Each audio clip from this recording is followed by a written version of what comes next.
మన ప్రభువును రక్షకుడైన యేసుక్రీస్తు అతి పరిశుద్ధమైన నామములో ఈ ఆదివారపు ఆరాధనకు దేవుని యొక్క సన్నిధిలోనికి చేరుకుడు వచ్చిన మీ అందరికీ కూడా నా నిండు హృదయపూర్వకమైన వందనాలు, దేవునికి స్తోత్రాలు. సంతోషంగా ఉన్న వారందరూ ఒకసారి బిగ్గరగా హల్లెలూయా అని చెప్పండి. నా దేవుడు మిమ్మల్ని అందరినీ ఆశీర్వదించునుగాక. నా దేవుడు మీ అందరికీ ఆరోగ్యాన్ని కలగచేయునుగాక. మీరు వెళ్ళే ప్రతి త్రోవలో నా దేవుడు మీకు ముందుండి నడిపించునుగాక. ఆమేన్.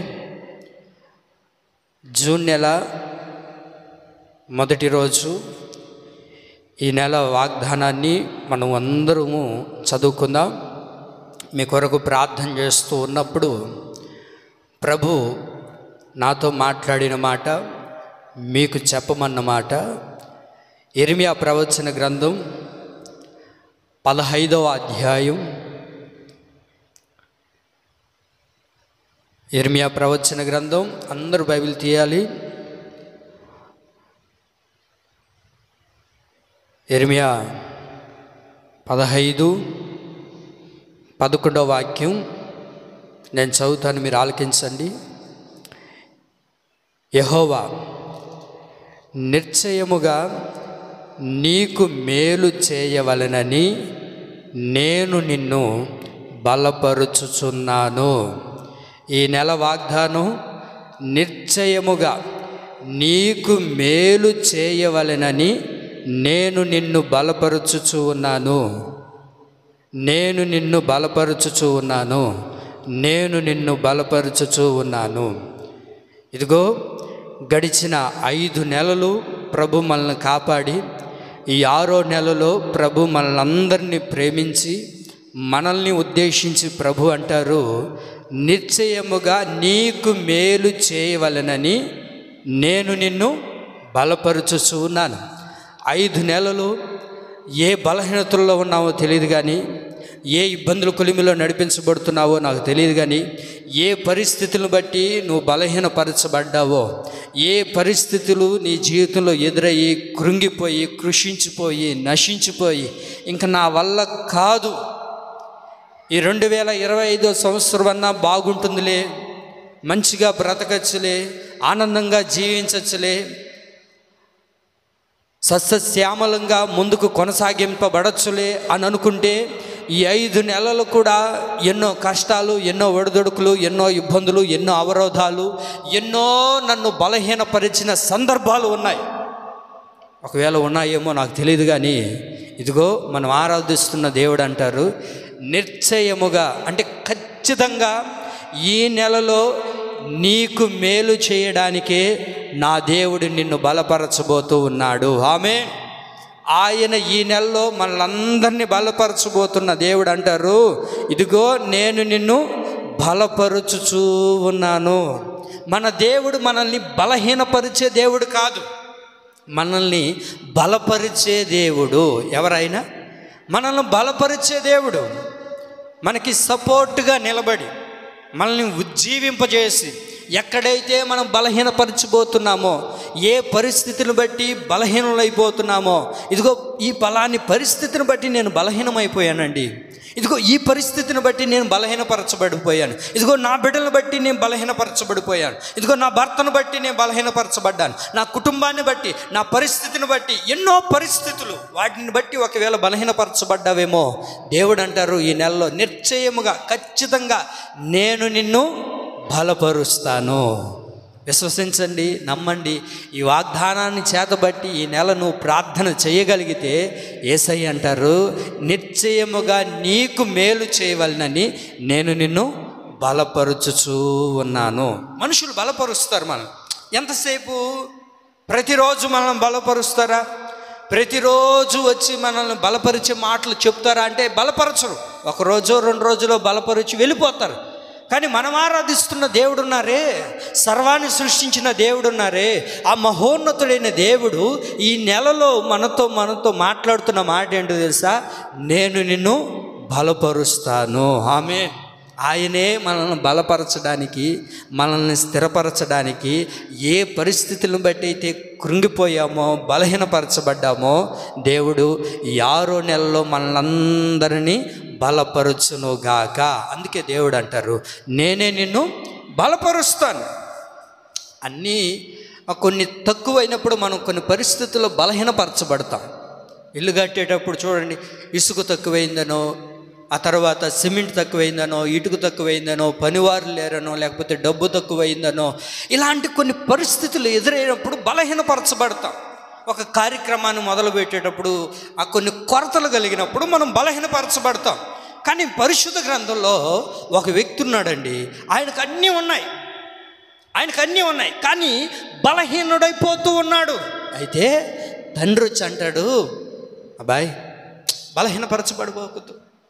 ఎందుకు బలహీనపరచుతున్నావు? ఎందుకు బలహీనుడుగా మార్చబడిపోతున్నావు? ఏవైనా కొరతలుంటే బలహీనపరిస్తే ఓకే. తండ్రి అన్నిటినీ సమకూర్చాడు. మందిరం కట్టడానికి ప్రతి దానిని కూడా సమకూర్చి పెట్టాడండి, ప్రతి దానిని కూడా చేకూర్చి పెట్టాడు. ఇంకా పనేమి లేదు, ఇంకా మందిరం కట్టడమే ఆలస్యం. అలాంటి పరిస్థితుల్లో దావీదు తన కుమారుడైన సొలొమోను ఏం చేస్తూ ఉన్నాడు అంటే బలపరుస్తూ ఉన్నట్లుగా పరిశుద్ధ గ్రంథంలో మనం చూడగలుగుతాం. చూడండి, దినవృత్తాంతముల మొదటి గ్రంథం 22వ అధ్యాయం అందరూ చూడాలి. దినవృత్తాంతముల మొదటి గ్రంథం 22వ అధ్యాయం, దినవృత్తాంతం మొదటి గ్రంథం 22వ అధ్యాయం 13వ వాక్యం. 22 చదవండి.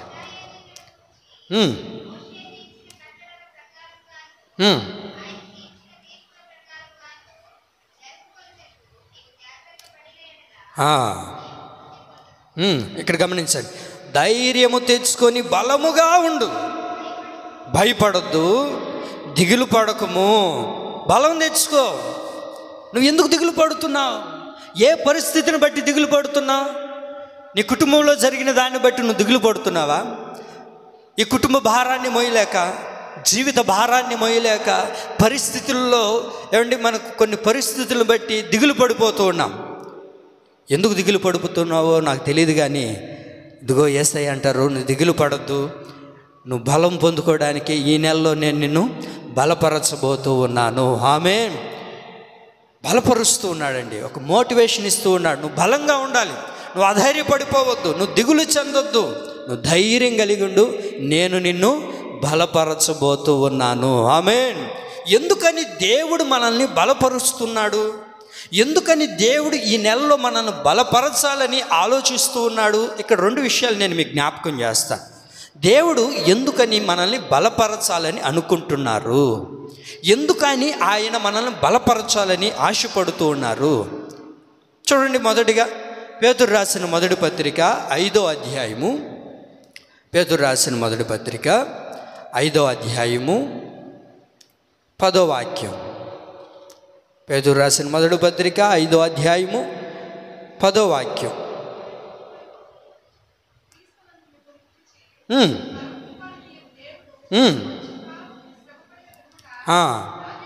అక్కడ గమనించండి, తానే మిమ్మును పరిపూర్ణులుగా చేసి స్థిరపరిచి బలపరుచును.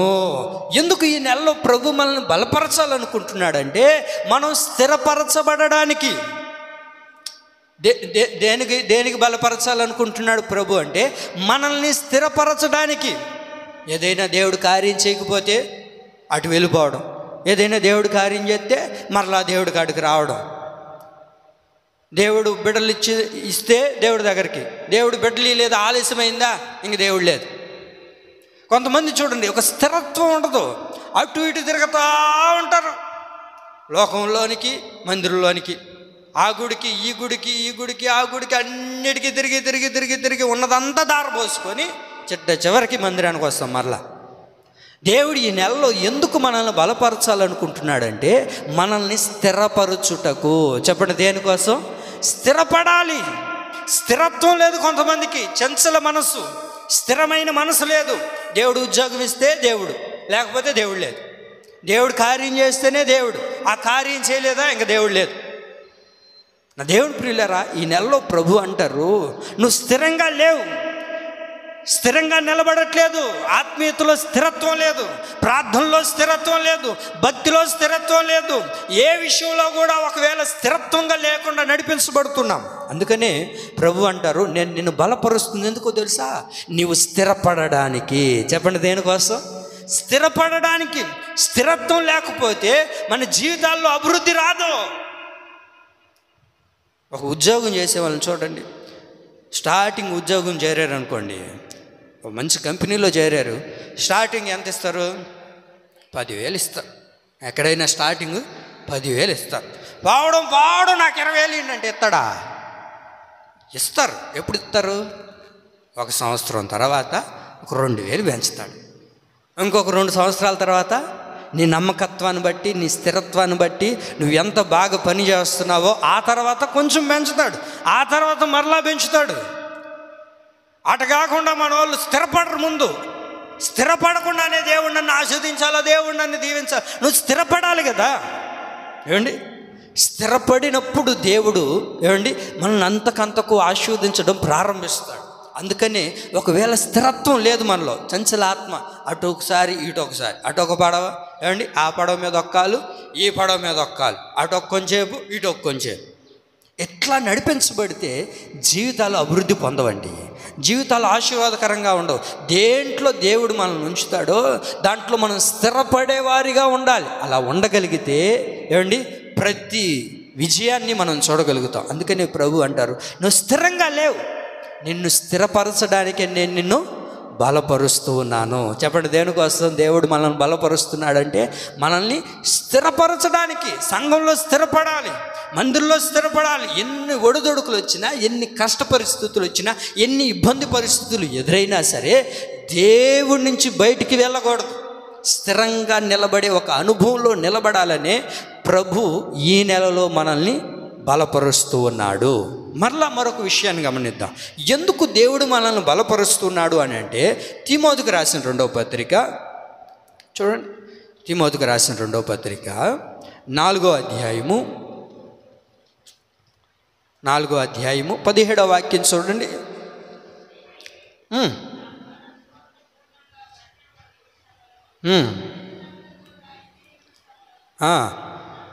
ప్రభు నా ప్రక్క నిలిచి నన్ను బలపరచును గనుక నేను సింహము నోటి నుండి తప్పించబడి తిని.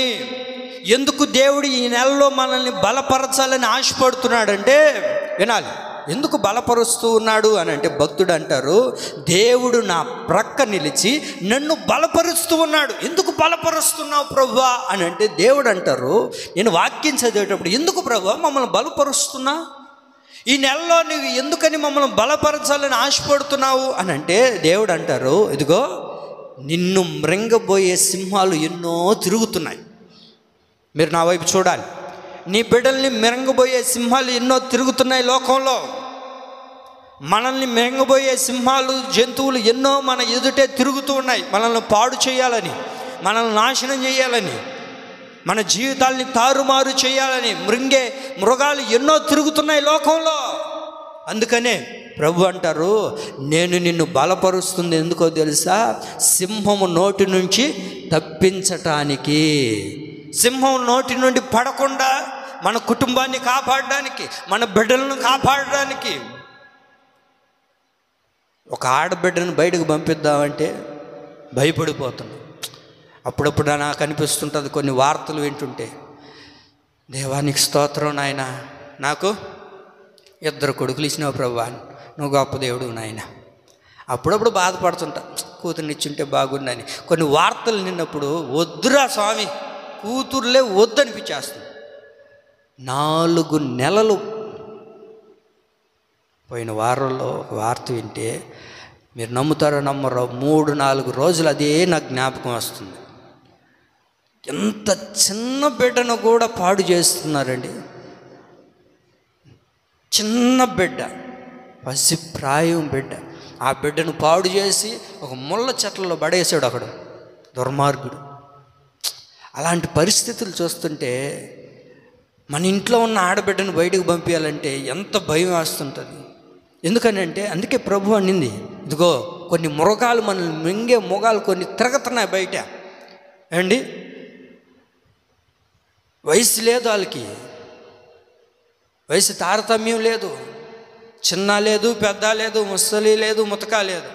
ఏమండి, కొన్ని మృగాలు సాధారణగా అనేక మందిని పట్టి ఉన్నాడండి. మనమేమో మంచి అనుకుంటాం, ఆ తమ్ముడు అంటున్నాడు కదా, అక్క అంటున్నాడు కదా, వినాలి, అక్క అక్క అని తిరుగుతున్నాడు కదా అని అనుకోగాకండి. ఎవడు మనసు ఎప్పుడు చెడిపోతుందో తెలియదు.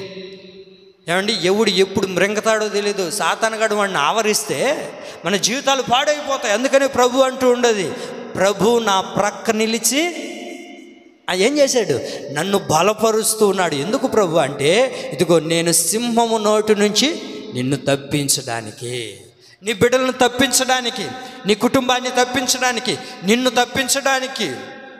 రోజులు మంచిగా లేవండి. అందుకనే ప్రభు మన ప్రక్కన నిలబడి మనల్ని బలపరుస్తున్నాడు. ఏ సింహం నోట్లో మనం పడకూడదని, ఏ సింహం నోట్లో మనం పడకూడదని దేవుడు మన ప్రక్కన నిలబడి మనల్ని బలపరచాలని ఆశపడుతున్నాడు ఈ నెలలో. ఈ మాట విశ్వసించండి. ప్రభువా నన్ను బలపరుస్తూ ఉన్నది. ఎందుకో తెలుసా, ప్రభు మనల్ని బలపరుస్తుంది ఏ సింహం నోటిలో మనం పడకూడదని. సాతానుగాడి నోట్లో వాడు గర్జించు సింహం వలె ఏం చేస్తూ ఉన్నాడంట, తిరుగుతూ ఉన్నాడంటే, ఎవరిని మృంగుదుమా, ఎవరిని పాడు చేద్దాం, ఎవరి జీవితాలను నాశనం చేద్దాం అని చెప్పి వాడు తిరుగుతూ ఉన్నాడు. వాడి నుంచి తప్పించడానికి ఈ నెలలో దేవుడు స్వయంగా దిగి వచ్చి నిన్ను బలపరుచునుగాక, మనల్ని బలపరుచునుగాక.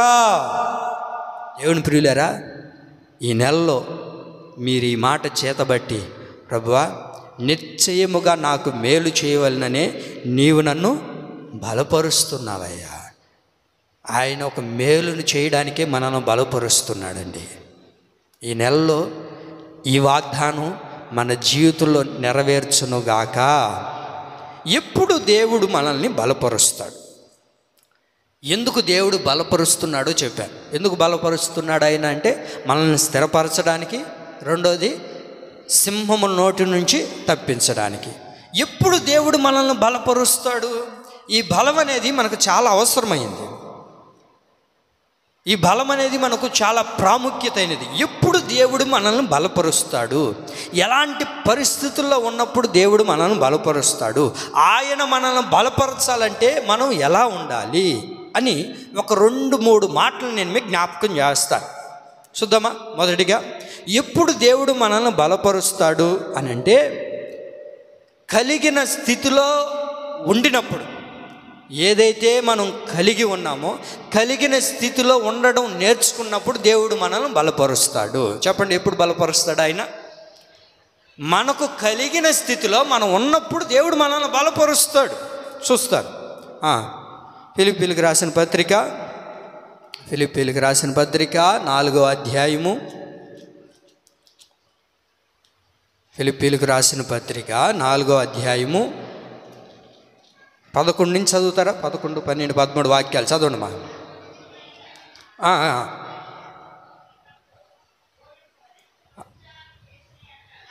అమ్మ ఆగండి. చదవక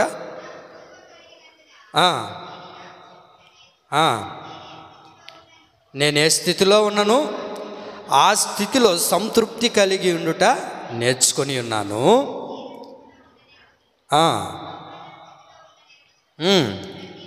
ప్రతి విషయంలోనూ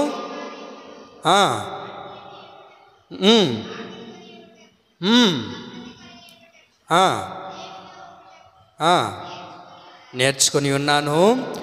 నన్ను బలపరుచు వాని యందే నేను సమస్తమును చేయగలను. ఈ 2-3 వచనాల్లో ఏమని రాయబడిందంటే, భక్తుడు అంటారు, పౌలు గారు అన్న మాట ఏంటంటే, ఇదిగో నేను ఏ స్థితిలో ఉన్నా అక్కడ సంతృప్తి కలిగి ఉండడం నేర్చుకున్నాను. అందుకనే దేవుడు నన్ను బలపరుస్తూ ఉన్నాడు. పౌలు గారు దైవజనుడు కదా, ఎందుకని ఆయన్ని దేవుడు బలపరుస్తూ ఉన్నాడు అని అంటే, ఏ స్థితిలో ఉన్నా దేవుడిని ఏం చేస్తున్నాడు ఆయన వినాలి. దేవుని ఏం చేస్తున్నాడు అంటే, దేవుని ఆరాధిస్తున్నాడు, దేవుని పూజిస్తున్నాడు, దేవుని కనపరుస్తున్నాడు. ఏ స్థితిలో దేవుడు అతను ఉంచినా ఏమండి అది మర్చిపోవట్లేదు. వినాలి మీరు బాగా. మనకు నష్టం వచ్చినప్పుడు ఏమండి దేవుని మర్చిపోతాం. సంతృప్తి కలిగినప్పుడు, సమృద్ధి కలిగినప్పుడు దేవుడిని ఆరాధిస్తాం. దేవుడు అన్నీ ఇచ్చాడు అనుకో, దేవుడు అన్నీ ఇచ్చినప్పుడు అబ్బా నీకంటే గొప్ప దేవుడు లేడయ్యా అంటాం. దేవుడు ఏమి ఇవ్వకుండా కొంచెం ఆలస్యం చేసినాడు అనుకో, మందిరం దగ్గర మొదలు పెడతాం తిట్టడం, ఆ తర్వాత పాస్టర్ని తిడతాం, ఆ తర్వాత విశ్వాసం తిడతాం, ఆ తర్వాత అందరినీ తిడతాం, క్రైస్తవ్యాన్నే తిడతాం. అది మంచిదే కాదని బయటపోతాం. మీకు అర్థమవుతుందా? వింటున్నారా? అన్నీ ఉన్నప్పుడేమో దేవుడిని స్తుతిస్తాం, దేవుడు మహిమపరుస్తాం. అన్నీ ఇచ్చినప్పుడు అన్నీ దేవుడు ఇచ్చినాడు అనుకో, ఆ గొప్ప దేవుడా అని పాడతాం. ఏమేమి ఉపయోగాడు అనుకో, ఎందుకిలా జరిగిందని అని పాడతాం. అంటే నీకేదైనా దేవుడిస్తే అప్పుడు దేవుడు. పౌలు గారు అన్న మాట ఏంటో తెలుసా? నన్ను ఏ స్థితిలో అయినా దేవుడు పెట్టినా నేనేం చేస్తాను చెప్పండి. దేవుడిని విడిచిపెట్టట్లేదు. అందుకనే దేవుడు అతను బలపరుస్తున్నాడు. దేవుడు నిన్ను నన్ను బలపరచాలి అని అంటే దేవుడు మనకి ఏది ఇచ్చినా మనం ఏం చేయాలా? దానితో తృప్తి పడాలి, దానితో మనం సంతృప్తి పొందేవారిగా ఉండాలి. మనకు అది లేదు. మనకి ఏది కలిగి ఉన్నామో మనం ఏం చేయాలి? దాంట్లో సంతృప్తి కలిగి ఉండడం నేర్చుకోవాలండి. నన్ను ఏ స్థితిలోనే పెట్టని దేవుడు, ఉన్న స్థితిలో పెట్టినా దేవుడికి స్తోత్రం, లేని స్థితిలో పెట్టినా దేవుడికి స్తోత్రం అని దేవుడిని ఎప్పుడూ కూడా ఏమండి దేవుడిని ఘనపరిచేవారిగానే ఉండాలి. దేవుడు నన్ను ఈ స్థితిలో పెట్టినాడు, నన్ను ఆ స్థితిలో పెట్టలేదు, నన్ను అంబానీ కొడుకుగా పుట్టించలేదు, ఈ అయ్యారుపల్లిలో పుట్టించినాడు దేవుడు అని అనుకుంటే ఎట్లా ఏమండి? మీరు వింటున్నారా? దేవుడు ఇశ్రాయేల్ ప్రజలకు ఒక మాట చెప్పాడండి. ఇశ్రాయేల్ ప్రజలను ఐగుప్తు నుంచి తీసుకొని వచ్చేటప్పుడు దేవుడు చెప్పిన మాట ఏంటో తెలుసా? ఇదిగో మీరు వెళ్ళబోయే దేశం ఎలాంటిదో తెలుసా? కొండలు లోయలు గల దేశం. ఏ దేశం అది అమ్మా? ఎలాంటి దేశం? కొండలు లోయలు గల దేశానికి నేను మిమ్మల్ని తీసుకొని వెళ్ళబోతున్నాను. ఏమండి, మనం కొండలు ఎక్కేటప్పుడు నాకంటే వీరుడున్నాడా ఈ అయ్యవారి పల్లెలో, నాకంటే సూర్యుడున్నాడా? ఎప్పుడు? కొండలు ఎక్కినప్పుడు. లోయలో దిగినప్పుడు నాయన యేసు బవ్య వద్దు నాయన, ఈరోజా రూపాయల కన్నా పోతే 2000 ఇస్తారా? 2200 నాకేం వద్దులేండి, మీరే తీసుకొని. అంటే ఉన్న స్థితిలో ఉన్నప్పుడేమో దేవుని పూజిస్తాం, దేవుడు కావాలని పరిగెడతాం. లోయల్ లాంటి పరిస్థితులు వచ్చినప్పుడు ఇంక దేవుడిని విడిచిపెడతాం. అదే మనం చేసేది. ఏమండి, రిచ్గా బ్రతకాలనుకుంటారు కొంతమంది. ఎట్టా? రిచ్గా ఉంటేనే దేవుడు. ఏంటండి ఎట్టా? నేను మిమ్మల్ని అనట్లేదండి, మిమ్మల్ని ఎందుకు అంటాను నేను? బైబిల్లో కావుంది, రిచ్గా ఉన్నప్పుడేమో అబ్బా దేవుడు మందిరాన్ని వదలట్లే, ఎప్పుడైతే ఉన్నదంతా పోగొట్టుకునిందో ఛా ఏమి దేవుడా, ఏం కూడా ఎన్నోసార్లు తిట్టేస్తుంది, అందుకని బైబిల్లో రాయలే. మహాతల్లి ఎన్నోసార్లు తిట్టేసి ఐకాడికి వచ్చి ఎందుకు ఇంకా బతుకునేదే, దేవుడు దేవుడు దేవుడు దేవుడు దేవుడు అని జరుగుతున్నావా? అదేనా? యోబు గ్రంథం 2వ అధ్యాయం 10వ వాక్యంలో ఏమని రాయబడింది? చదువుతారు, చదవండి. యోబు గ్రంథం 2వ అధ్యాయం 10వ వాక్యం. యోబు గ్రంథం 2వ అధ్యాయము 10వ వాక్యం చదవండి ఆయన.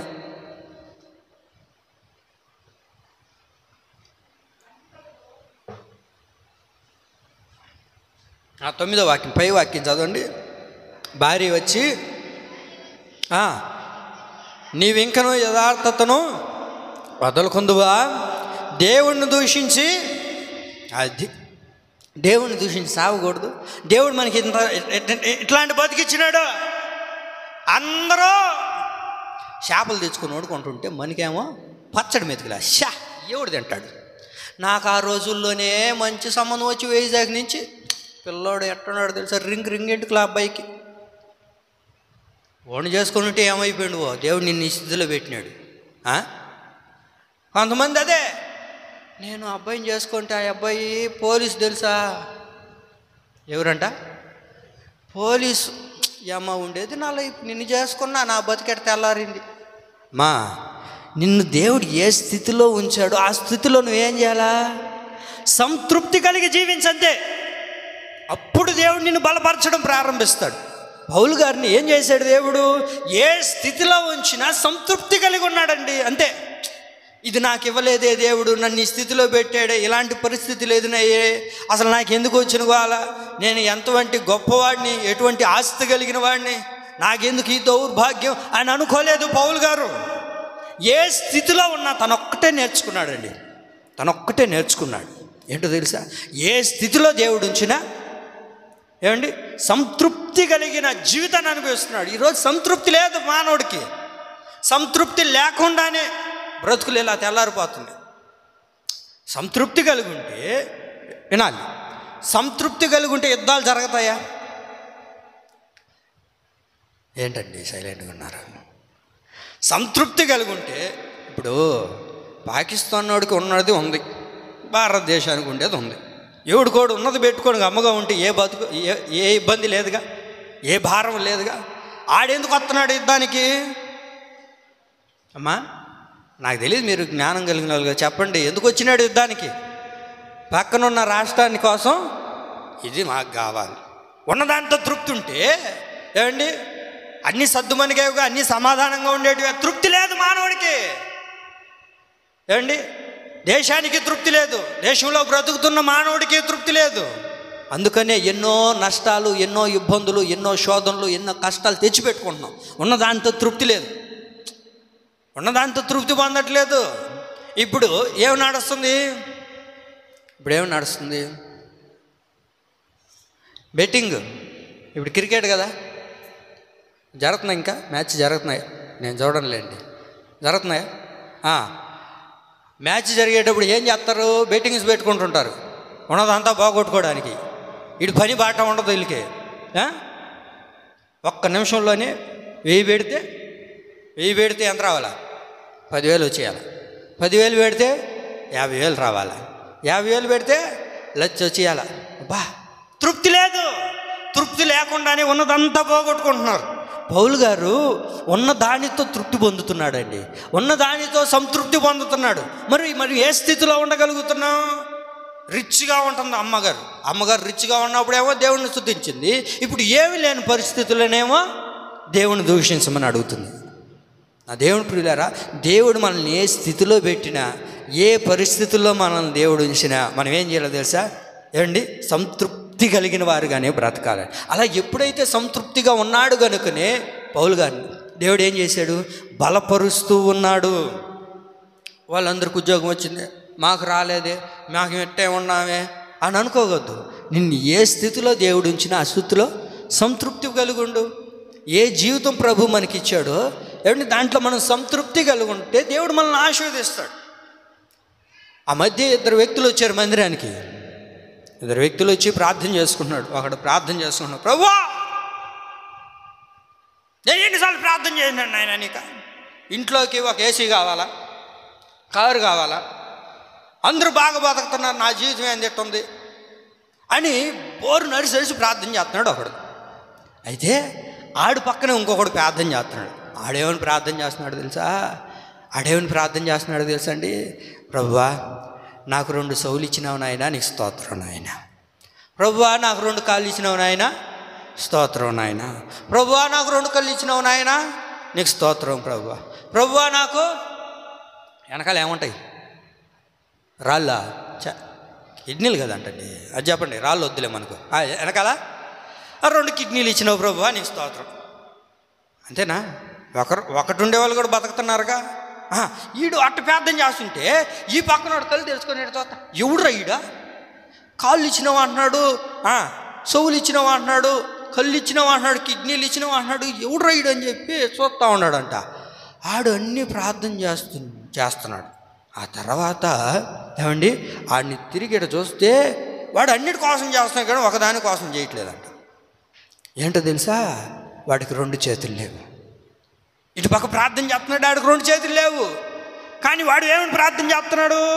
కాళ్ళు ఇచ్చినావు ప్రభువా, కళ్ళు ఇచ్చినావు ప్రభువా, ముక్కు ఇచ్చినావు ప్రభువా, నోరు ఇచ్చినావు ప్రభువా, కిడ్నీలు ఇచ్చినావు. వాడికి ఉన్న అవయవాలను బట్టి సంతృప్తి పడి ఏం చేస్తున్నాడు? దేవుడు మహిమపరుస్తున్నాడు, ఉన్నదాంతో సంతృప్తి పొందుతున్నాడు. వీడికి అన్ని దేవుడు ఇచ్చినా లేని దానికోసం పాకులాడుతున్నాడు.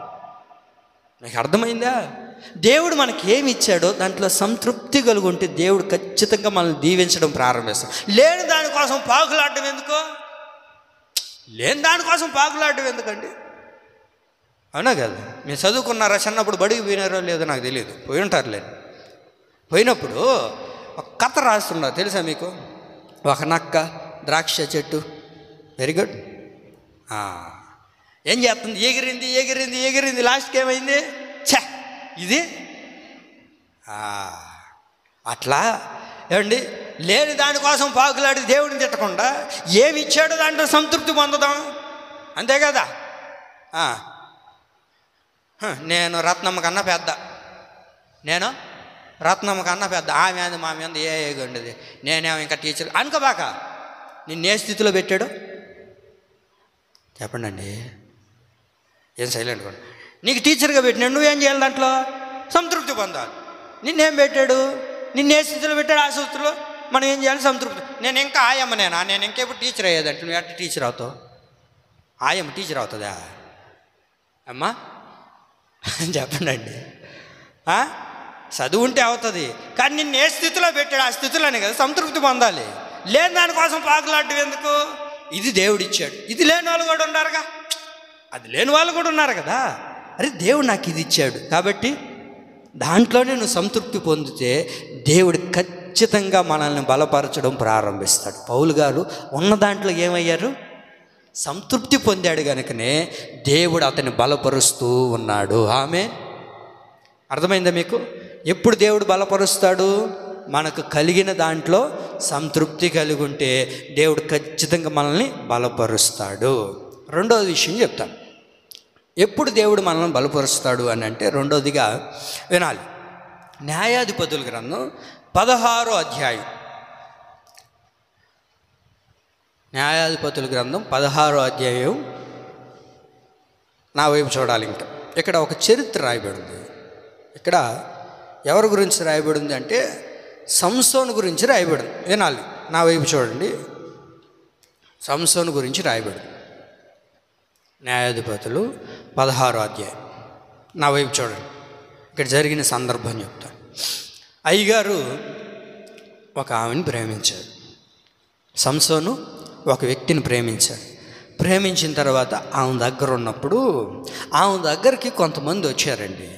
వచ్చి ఆమెతో కొంత ఒప్పందం చేసుకుంటున్నారు. ఇదిగో సంసోని మేము ఎప్పటి నుంచో పట్టుకోవాలి, బంధించాలనుకుంటున్నాం, మా వల్ల కావట్లేదు, కాబట్టి ఇదిగో కొంత డబ్బు నీకు ఇస్తాం, కొంత డబ్బు నీకు ఇస్తాం, వాడిని ఎట్లాగైనా బంధించి మాకు అప్పచెప్పు అని కుదిరించుకున్నారు. ఒక ఒప్పందానికి వచ్చారు. వచ్చిన తర్వాత అమ్మగారిని ప్రేమించాడు కదా అయ్యగారు, సంసోన్ అయ్యగారు ప్రేమించాడు కదా. ప్రేమించిన తర్వాత కొద్ది దినాలు అయిన తర్వాత ఒక ప్రశ్న వేసింది.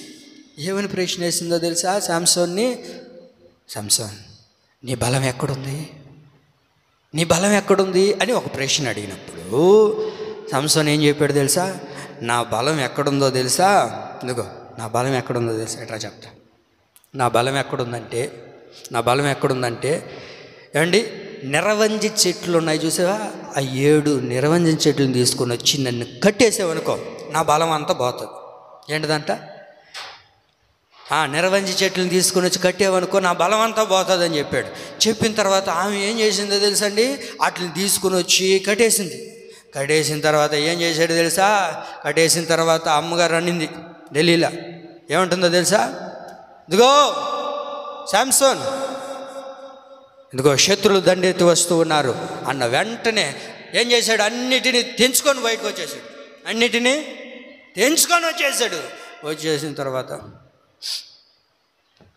నువ్వంతే, నేనంటే చెప్పండి ఏమనేది? నేనంటే నీకు కొంచెం కూడా ప్రేమలే, ప్రేమించినానని చెప్పి నాకు అన్ని అబద్ధాలే చెప్తున్నావు, చెప్పవు నువ్వు. ఏందండి సైలెంట్గా ఉన్నా? అదే కదా ఏమన్నా, మనం ఎప్పుడైనా ఏదైనా చెప్పకపోయినావు అనుకో, నీకంటే నా మీద ప్రేమ తగ్గిపోయిందిలే, ఆ మధ్య అన్నీ చెప్పేవాడివి, ఈ మధ్య ఏమీ చెప్పట్లే, నువ్వు మారిపోయినావు. ఏమైపోయినావు? అప్పుడు బాగా ప్రేమిస్తున్నావు, ఇప్పుడు తగ్గిపోయిందిలే అయిన తర్వాత మళ్ళీ అయ్యగారు, సరేలే ఎందుకమ్మా ఏడుస్తావురా, నా బలం ఎక్కడుందో చెప్పనా? నా బలం ఎక్కడుందంటే కొత్త తాడులు తీసుకొని వచ్చి, ఎప్పుడు వాడు ఉండకూడదు, ఆ తాడుని తీసుకొని వచ్చి నన్ను కానీ కట్టేసినావు అనుకో, నన్ను కట్టేసావనుకో నా బలం అంతా పోతుంది అన్నాడు. మరలా పోయింది, తాడులు తీసుకొచ్చింది, కొత్త తాడులు తీసుకొని వచ్చి మొత్తం గడేసింది. గడేసిన తర్వాత మరలా చెప్తుంది, ఇదిగో శత్రువులు వచ్చారని. మళ్ళీ ఏం చేశాడు, తాడులన్నిటినీ చూడండి ఒక్క దెబ్బలో తెచ్చిపడేసాడు. తెచ్చిపడేసిన తర్వాత మళ్ళీ ఏం చేసింది, మూతి ముడుచుకొని, నేను చెప్పలా నీకు నా మీద ప్రేమే. చెప్పండి అండి, కనెక్ట్ అయినట్టున్నారు మీరు. ఏమంటుంది, నేనంటే నీకు ప్రేమే లేదు, ప్రేమ తగ్గిపోయిందని. ఏంది మీరు గమ్ముకున్నారు, నవ్వుకుంటున్నారు ఏంది కదా? అనిందా లేదా? మీరు కూడా అన్నారా ఎప్పుడైనా? అన్నవాళ్ళని అనబాకండి. చెప్పండి, ఏమనింది? నా మీద నీకు ప్రేమ లేదు, తగ్గిపోయింది, నువ్వు ఉంతే అని మాట్లాడింది. ఎందుకు నీతో దాంట్లో ఈసారి కరెక్ట్గా చెప్తా, ఈసారి కరెక్ట్గా చెప్తా. నా బలం ఎక్కడ, ఇంకా ఏడిస్తే తట్టుకోలేరు కదా, కాబట్టి నా బలం ఎక్కడుందంటే ఇదిగో నన్ను తీసుకొని వెళ్ళి నా జడ దగ్గర ఒక మేకునేసి కానీ కొట్టేవనుకో నా బలం అంతా పోతుందని. మొత్తానికి మేకులు తీసుకొని వచ్చి గొడేసింది. గొడేసుకొని వచ్చిన తర్వాత మరలా అరిచింది, ఇదిగో శత్రువులు వచ్చారు, శాంసన్ శత్రువులు వచ్చారు అని. వెంటనే మరలా మాత్తాడిని తెంపుకొని వచ్చి పడేశాడు. మళ్ళీ ఏంటండి, మళ్ళీ ఏం చేసింది, మళ్ళీ స్టార్ట్ చేసింది, నేనంటే నీకు ప్రేమ లేదు, నువ్వు వింతేను, ఎన్నిసార్లు అబద్ధాలు చెప్తావు నువ్వా, నీకు నా మీద ప్రేమే లేదు, నువ్వు వింతే, పోయి నిన్ను ఇష్టపడ్డాను నేను, పోయి నిన్నే ప్రేమించినాను నేను అని 4 మాటలు చెప్పి ఏడ్చిన తర్వాత ఇంక శాంసన్ ఏం చెప్పాడు తెలుసా? చదువుదాం, ఇప్పుడు చదువుదాం. న్యాయాధిపతులు 16వ అధ్యాయం 17వ వాక్యం.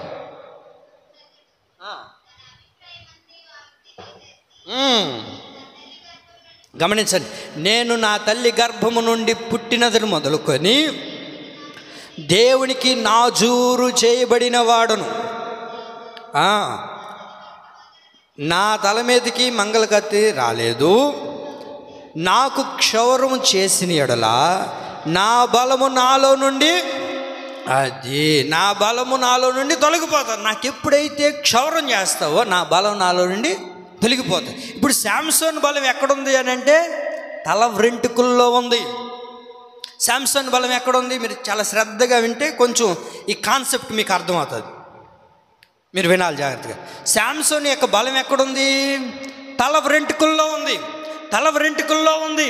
ఎప్పుడైతే ఆ విషయం చెప్పిందో ఎప్పుడైతే ఆ విషయం చెప్పాడో, ఓహో ఎక్కడుంది శాంసన్? అది మన బలం ఎక్కడుందో మనకు తెలియాలా. మన బలం ఎక్కడుందో ఆ విషయం మనకు తెలియాలండి. మనకు తెలుసా మన బలం ఎక్కడుందో? శాంసన్ బలం ఎక్కడుందయ్యా అంటే తన తల వెంట్రుకల్లో ఉంది. ప్రతిష్ఠించబడ్డాడు. తన తల్లి గర్భంలో ఉన్నప్పుడే తాను ప్రతిష్ఠించబడ్డాడు. తన బలమంతా ఎక్కడుంది అని అంటే తన తల వెంట్రుకల్లో దాచబడి ఉంది. తన తల వెంట్రుకల్లో దాచబడి ఉంది. ఎందుకని తన తల వెంట్రుకల్లో దాచబడి ఉంది? ఇది మీకు బాగా తెలియాలి. 19వ వాక్యం చదువుదాం ఇప్పుడు. 19వ వాక్యం.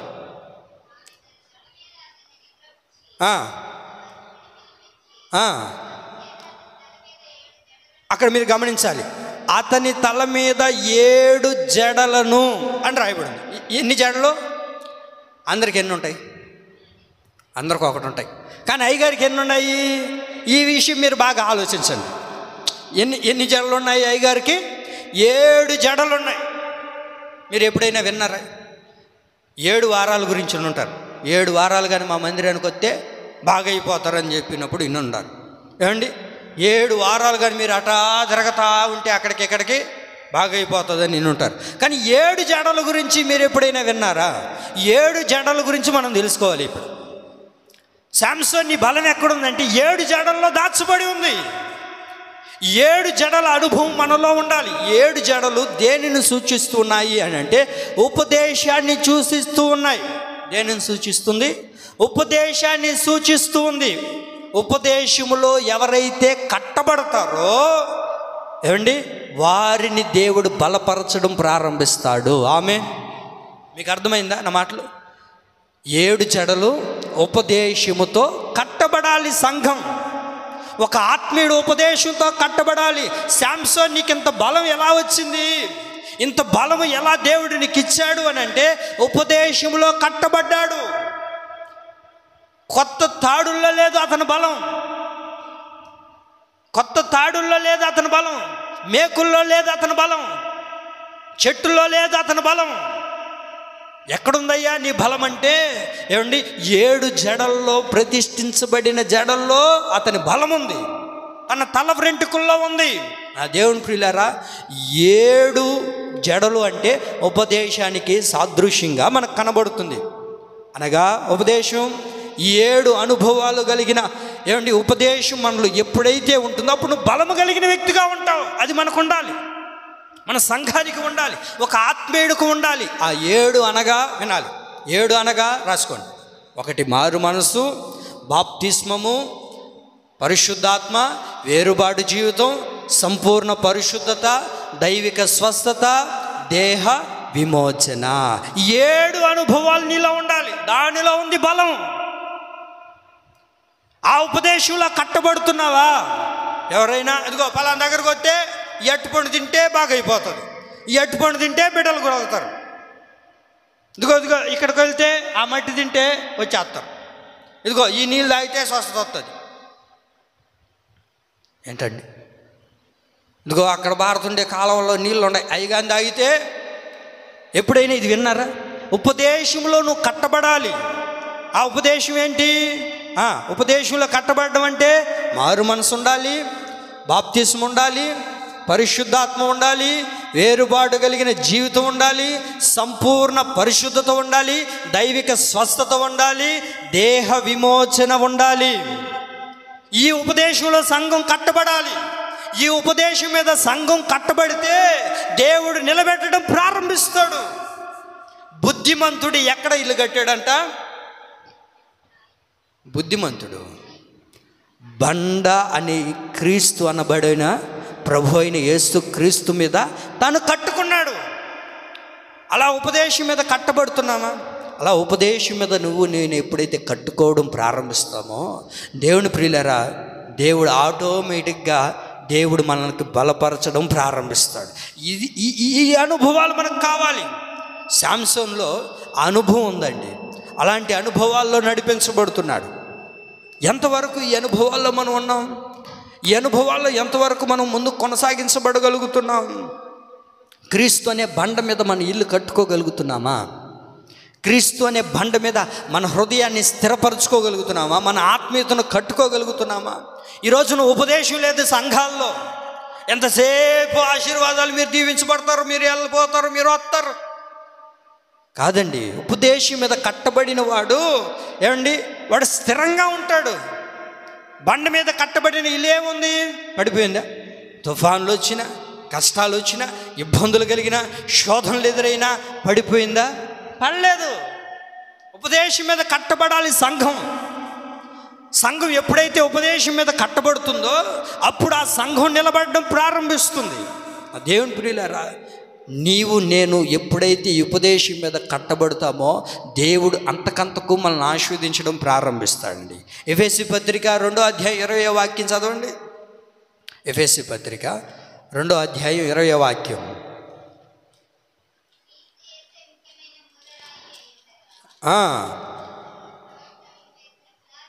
అది ఎవరు? క్రీస్తు యేసే ముఖ్యమైన మూలరాయి ఉన్నాడు. ఆయన మీద మనం కట్టబడాలి. ఆయన మీద మనం కట్టబడినప్పుడు ఎలాంటి ఎదురైనా సరే, ఎలాంటి పరిస్థితులు ఎదురైనా సరే, ఉపదేశములో కట్టబడిన వాడు వేరైపోలేడండి, బయటికి వెళ్ళిపోలేడు. ఉపదేశం మీద కట్టబడాలి సంఘం. ఒక ఆత్మీయుడు ఉపదేశం మీద కట్టబడాలి. నా మట్టుకు నేను చెప్పగలుగుతాను, మన ఇమ్మానుయేలు ప్రార్థనా మందిరం ఉపదేశం మీద కట్టబడుతుంది. ఆ ఉపదేశం మీద కట్టబడేటప్పుడు ఏమండి కొన్నిసార్లు దైవజనుడు గద్దిస్తాడు, బుద్ధి చెబుతాడు, మనల్ని సరిచేయాలని చూస్తారు. అలాంటి జరుగుతున్నాయి అని అంటే ఆ సంఘం ఉపదేశం మీద కట్టబడుతుందని అర్థం. ఉపదేశం మీద కట్టబడాలి. ఎక్కడుంది శాంసోన్ నీ బలం అని అంటే 7 జడల్లో దాచబడి ఉంది, 7 అనుభవాల్లో దాచబడి ఉంది బలం. మరి నీ బలం నా బలం ఎక్కడ ఉండాలో తెలుసా అండి? 7 అనుభవాల్లో ఉండాలి. ఎక్కడుండాలి? 7 అనుభవాల్లో ఉండాలండి మన బలం. దేవుడు మనల్ని బలపరచాలని ఆశపడుతున్నాడు. మనం బలపరచబడాలి అని అంటే 7 అనుభవాలు కలిగిన జీవితం మనలో ఎప్పుడైతే ఉంటుందో దేవుడు మనల్ని అంతకంతకు బలపరచడం ప్రారంభిస్తాడు. దేవుడు ఇది చేయలేదు అది చేయలేదు అని అనుకోవడం కన్నా ఎంతవరకు నేను ఉపదేశంలో కట్టబడుతున్నాను, ఎంతవరకు ఉపదేశం మీద నేను స్థిరపరచబడుతున్నాను, ఇది కావాలి. 7 అనుభవాలు ఒక వ్యక్తిలో ఉన్నప్పుడు ఆ వ్యక్తి స్థిరపరచబడడం ప్రారంభిస్తాడు. ఇంకొక మాట చెప్తాను చూడండి. ఎప్పుడు దేవుడు మనల్ని బలపరుస్తాడంటే కలిగిన స్థితిలో ఉండడం నేర్చుకున్నప్పుడు దేవుడు మనల్ని బలపరుస్తాడు.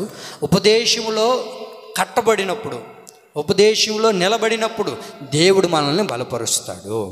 దేవుడు మనల్ని ఎప్పుడు బలపరుస్తాడంటే విశ్వాసములో స్థిరపడినప్పుడు.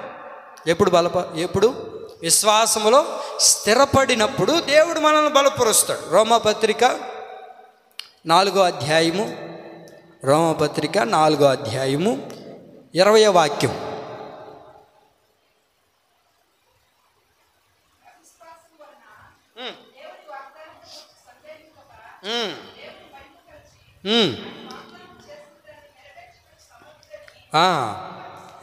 విశ్వసించి విశ్వాసము వలన బలము నొందెను.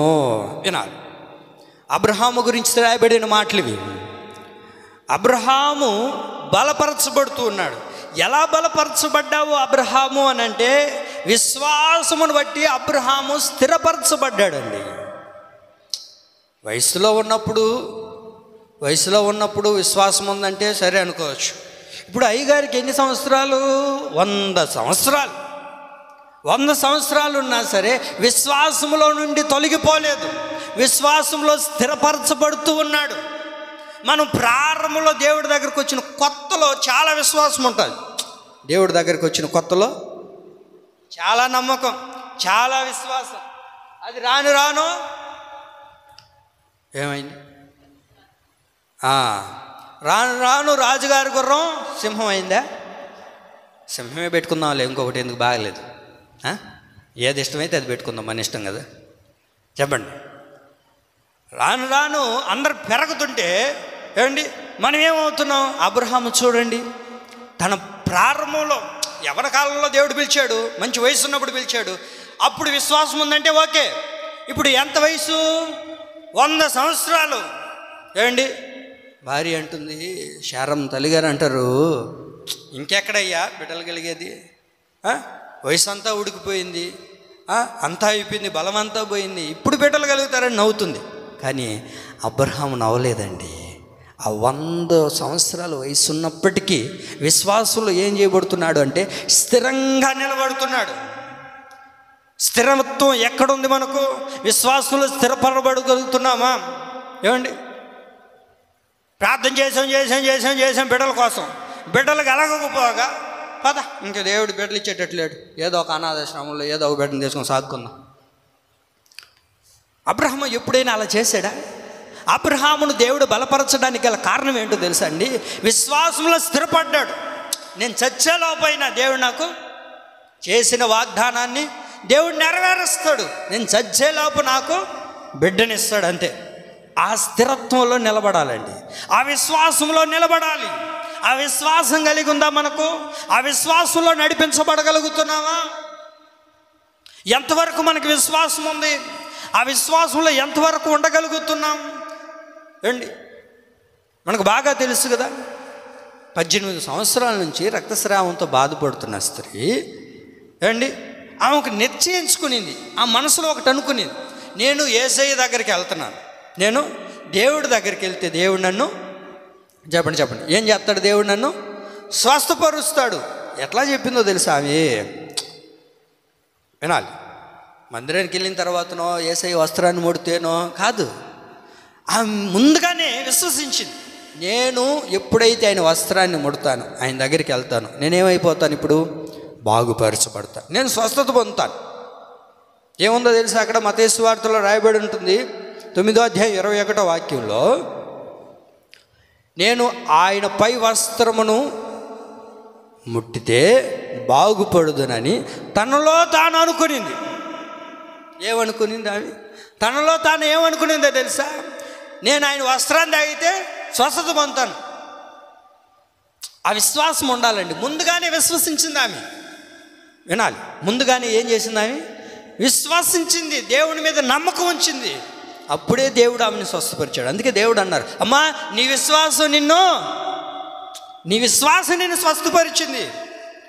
నీ విశ్వాసమే నిన్ను స్వస్థపరిచేటట్లుగా చేసింది. దేవుడి మందిరానికి ఎన్నో దినాలుగా వచ్చుతున్నావు, దేవుడి సన్నిధిలో ప్రార్థన చేస్తున్నావు. విశ్వాసం లేకుండా నువ్వు అడిగితే ఎట్లాగా? విశ్వాసంలో స్థిరపడి దేవుడు నువ్వు అడగడం ప్రారంభిస్తుంది. ఇదిగో నేను ఈ దినాన మందిరానికి వెళ్తున్నాను, ఈ ఆదివారం మందిరానికి వెళ్తున్నాను, దేవుని ఒకటి అడుగుతాను, ఆయన ఇస్తాడు అంతే. ఇంకా దాంట్లో తిరుగులేదు. వినాలి, దాంట్లో తిరుగులేదు, ఇంకా వెనక్కి తిరిగేది వచ్చేది లేదు.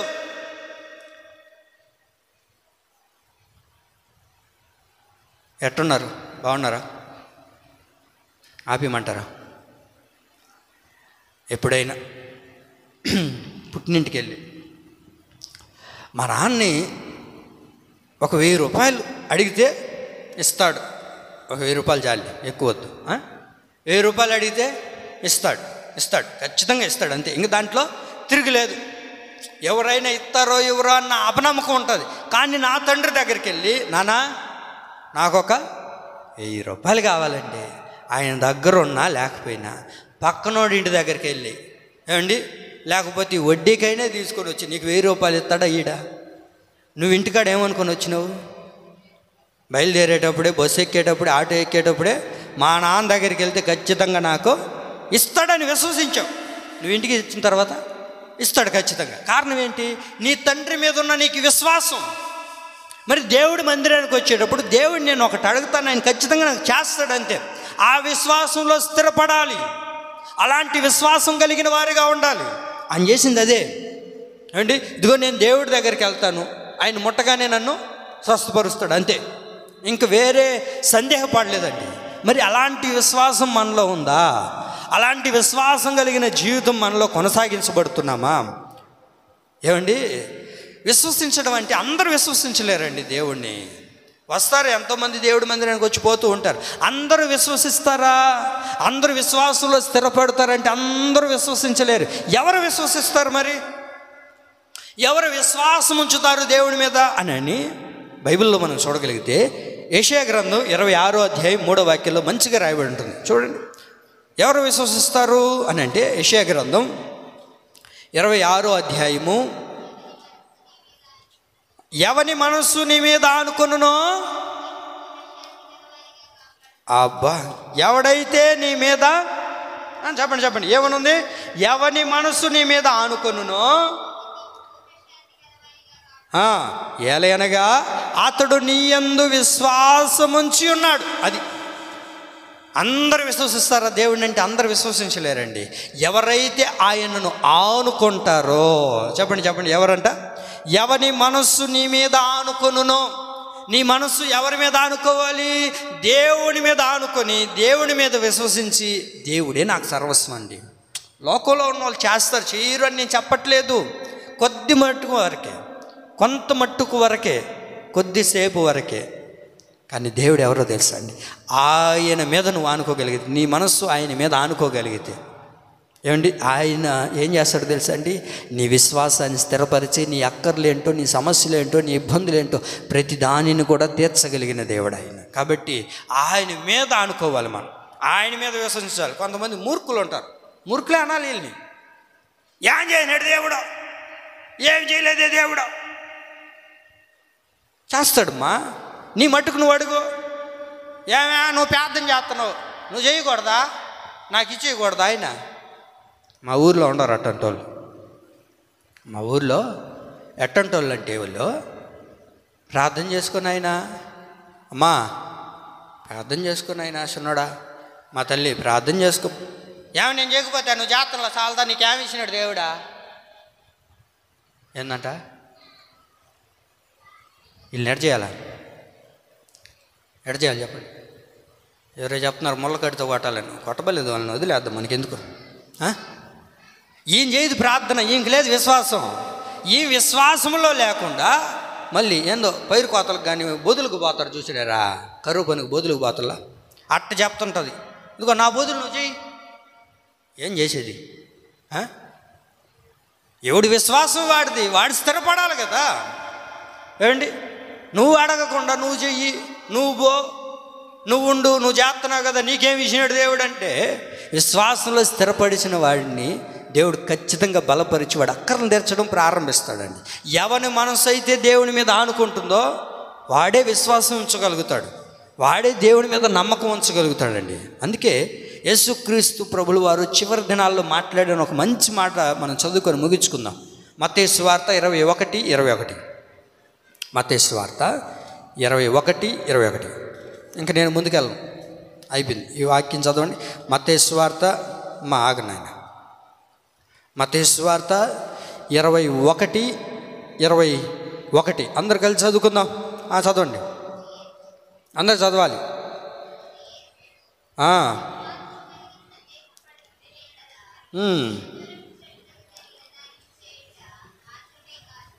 అందరు గమనించండి. ఇక్కడ ఈ కొండను చూచి నువ్వు ఎత్తబడి సముద్రంలో పడవేదుగాక అని చెప్పినేడులా అలాగూ జరుగునని మీతో నిశ్చయముగా చెప్పుచున్నాను. వినాలి. కొండ నువ్వు వెళ్ళి సముద్రంలో పడు అని అంటే పడుతుందా? ఏమన్నా ఏంటి జరిగే పనేనా? ఒక చిన్న రాయి అటు జరుగంటేనే జరగదు. అట్లాంటిది అంత పెద్ద కొండ నువ్వు వెళ్ళి సముద్రంలో పడు అంటే పడుతుందంటండి? పడుతుంది. అది కుదిరే పనేనా? జరిగే పనేనా? అది కాదు ప్రభు చెప్పింది. ఈ కళ్ళతో చూస్తున్న కొండల గురించి ప్రభు మాట్లాడలేదు. ఇంక ఇది జరగదు, అసాధ్యం, ఇది సాధ్యం కాదు అన్న పరిస్థితులను కూడా దేవుడు సుసాధ్యం చేయగలుగుతాడు. అండి, ఇంక ఇది జరగదు, ఇంకా ఇది మారదండి, అసలు ఇది అవుతుందని అనుకోలేదండి. అలాంటి జీవితాన్ని ప్రభు మాకు ఇచ్చాడు. మనం ఎప్పుడైనా అనుకున్నామా? ఏ రోజైనా ఆశపడ్డామా? ఒక చిన్న పాకు ఉండింది, గుంటలో ఉండింది ఒకప్పుడు, అంతేనా? గుంటేనా? అంత చెట్లు గుంట నుండి బాయిలాగున్న పరిస్థితి. ఏమండి, ఎప్పుడు పాములు తిరుగుతుండే స్థలాలు కదా. ఎప్పుడైనా అనుకున్నావా? మందిరం ఉంటుంది, మన ఊర్లో కూడా మందిరం కడతారు, మన ఊర్లో కూడా యేసు ప్రభుని ఆరాధించగలుగుతాము, మనకంటూ ఒక మందిరం అనుకున్నావా? ఒక పాక కట్టాడు దేవుడు, ఒక పాకనిచ్చాడు. అబ్బా పోనీలే మొత్తానికి పాకిచ్చాడని ఆ పాకలో ఉన్నాం. ఏ రోజైనా అనుకున్నావా? ఇంత పెద్ద స్థలాన్ని దేవుడు మనకిచ్చి ఇంత పెద్ద మందిరాన్ని కట్టుకొని ఇలా స్థిరపడి ఇలా ఫ్యాన్ వేసుకొని కుర్చీ మీద కుర్చీలో కూర్చొని యెహోవాయే భయము లేదుగా, పాడండి, దిగులు లేదుగా యేసుని నమ్మిన వారికి అని పాడతాం అనుకున్నావా? ఏ రోజైనా? ఈ పాకలోనే ఉంటాంలే, ఇదేలే స్వర్గంలే, ఇదేలే ఆనందంలే అని అనుకున్నాం. ఈ పాకైనా ఉంచినాడులే దేవుడు అనుకున్నాం ఒకప్పుడు. కానీ ఇంత మందిరాన్ని దేవుడు ఇచ్చి, ఇంత సౌభాగ్యాన్ని ఇచ్చి, ఏమండి ఇంతగా దేవుడు మనల్ని కూర్చోబెట్టాడే. అదే ఇది జరగదు, ఇది అవ్వదు, ఇది కాదు అనుకున్న పరిస్థితులు కూడా దేవుడు తారుమారు చేస్తాడు. అంతే. నీ కుటుంబంలో ఉన్న సమస్యలు ఇంక ఇది మారదండి, ఇంక ఇది జరగదండి, ఇది అయ్యే పనులు కాదు పాస్టర్ గారు, ఇది అవదనుకున్నాం. అలాంటి పరిస్థితులను కూడా దేవుడు సాధ్యం చేయగలిగిన వాడే మనం ఆరాధిస్తున్న గొప్ప దేవుడు. ఆమేన్. విశ్వాసం ఉంచు. ఈ పరిస్థితి జరగదు. కొంతమంది మన దగ్గర డబ్బు తీసుకొని ఉంటారు, అసలు వాళ్ళు ఈరయ్యా, వాళ్ళు తీసుకుంటే వాళ్ళ చేతులకు పోతే ఇంకా తీసుకోవాలంటే ఏమండి అసలు వల్ల కాదు, ఇంకా అబ్బే ఇంక ఏం చేసినా రాదంతే. అలాంటి వ్యక్తులు ఇచ్చినారంటే అది గొప్ప కార్యమే. ఏమండి అదే దేవుడు చేసేది ఏంటో తెలుసా? ఏమండి ఇంక ఇది జరగదు, ఇది అవ్వదు, ఇది కాదు, ఏమండి అలాంటి పరిస్థితులను కూడా చేయగలిగిన దేవుడు అండి మన దేవుడు. అందుకని అదే విశ్వాసం.